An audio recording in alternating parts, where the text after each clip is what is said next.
All right, what's up, my brothers from another mother? As you can tell by the title of today's video, we're going to be talking a little bit about divorce and surviving divorce, and what's on the other side of it. I want to talk a little bit about the hope factor, I suppose, because I mentioned this in another video when I did the review of the 21 convention. The actual connection that I had with many guys who were talking about how the content that I created really helped them understand the divorce process and what's good on the other side, if you will, because I know it sucks and it's hard, and there's times, for me anyway, it was the only time in my life where I actually considered, committing suicide.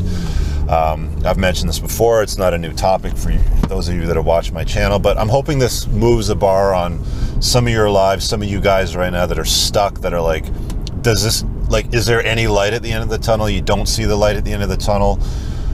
You've been treading water for months, perhaps even years, going through the divorce machine. It's an acrimonious process. The first thing that I should state is divorce in the Western world is not designed to be simple, easy, or cheap. It is designed to take a long time. It is designed to be expensive. There's a reason why lawyers like to practice in family law. Is very lucrative. When there's headbutting between husband and wife that are trying to untie the knot, and there's all kinds of things in family law and the state that get in the way of that, it's going to be a long, drawn-out process. It is going to be an expensive process. It's not, unheard of for a couple to blow 70 grand fighting over the couch and the dog.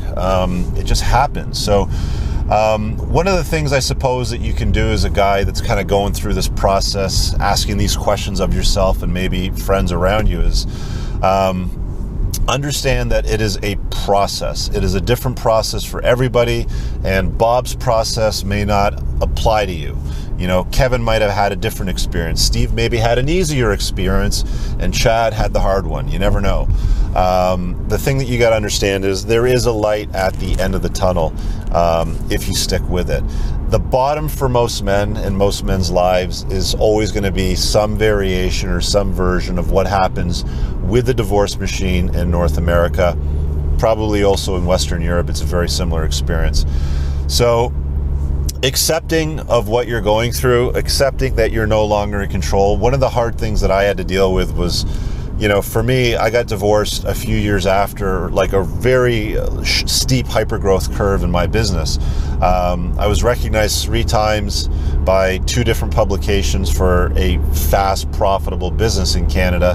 And I was on top of the world. I was like, this is great. Look what I'm doing. And I'm putting a dent in the universe. And my customers love me. My employees appreciate what I'm doing. And, wow, look what I can do. Look what I'm in control of. And then all of a sudden, you go and you get dropped into the divorce machine and you're no longer in control.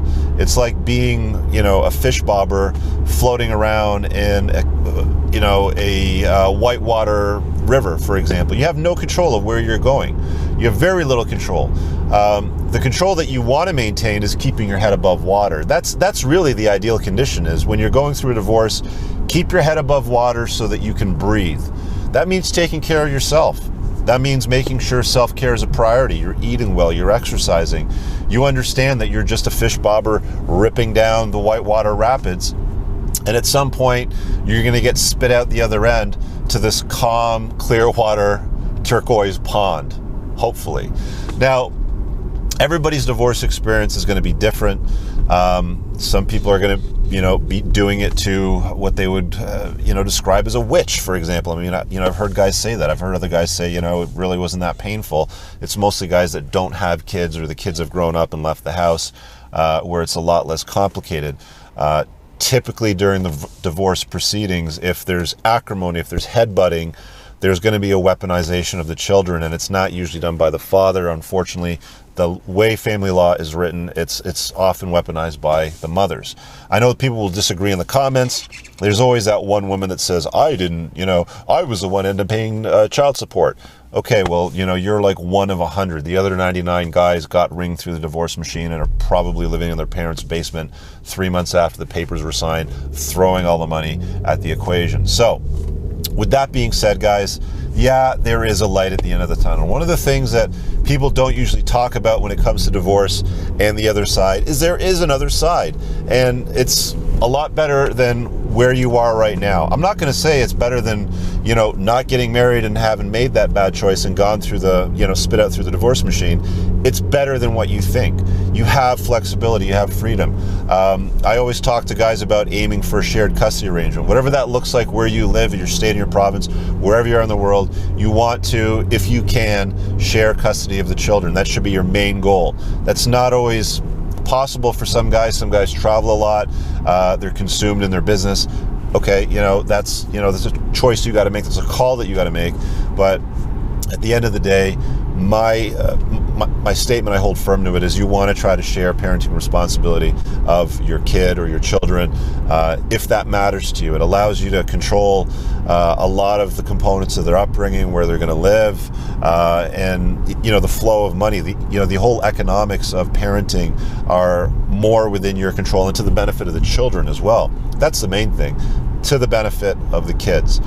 So, I can't break down 5 different scenarios and say, well, let's talk about choose your own adventure and let's go down path A and path B, because the paths are so different for so many different guys. I've had coaching calls where guys are divorcing a borderline woman, and that's a different approach depending on how old the kids are and what she does for a living and whether he's working or not and what he does for a living and the family assets. It's very different. So I can't cookie cut, binary answers to the question, how do you survive the divorce? It's a mindset issue. It's a matter of understanding and updating your beliefs and saying to yourself, right, I got this. I'm going to survive, keeping my head above water. Because again, that's really about the only thing that you can control. Some guys get to a part, of their life in a divorce where they have the noose around their neck, or maybe they've got the handgun in their mouth. And I talk to guys like that face to face. Guys said to me, I'm only alive today because I took the gun out of my mouth because I saw a video that you did on divorce and surviving it. So on the top right of the screen, I'm going to, in a playlist, I probably haven't organized it properly, all videos that I've done on the topic of divorce.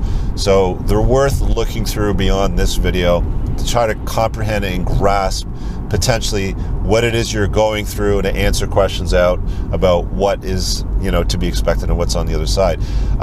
Your best planning, your best bet, guys, hopefully this is catching you at the early stage and you're not trying to deal with the trauma and get answers to things, is to plan this out properly. You want to plan the exit out properly if you can.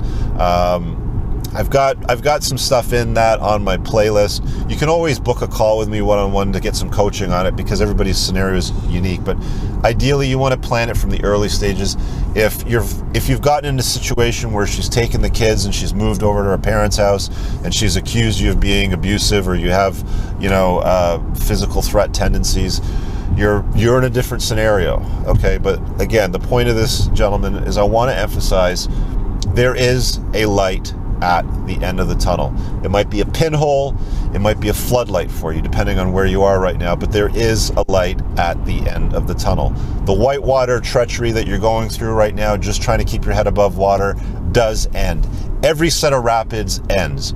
Every set of rapid pools out into a lake, an ocean, or some calm pond somewhere. There is an end to it. It does end. There is a benefit.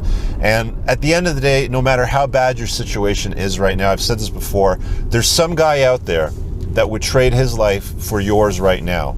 Doesn't matter what is so shitty that's going on in your life. I guarantee somewhere in the world, there is some man, young man, teenager, there's some man somewhere in the world that would trade his shitty scenario for what you deem right now is not worth living for. So let me wrap it up on that note and say that. Have some hope, do some work on yourself, make yourself your own mental point of origin. Watch the playlist that I've pinned at the top of the screen. I just want to encourage you to believe that you can create a new life for yourself, and that you can begin fresh all over again and have a happier ending. Whatever that looks like for you, however it is you want to construct it. Again, I said from the start of the video, the only time in my life that I've ever wanted to end my life was when I was going through divorce and my shit was just out of control. I lost control of everything, and I saw how badly family law treats men. So I empathize with you, and I know exactly where you are right now. I've lived my own version of it. I want to encourage you, put your head down, plow on, dig through that playlist. I hope there's some use there in it for you. Brothers, there is a light at the end of the tunnel. It doesn't matter how big or small it looks like right now, it's there. I want to see you guys in the next video. Peace out.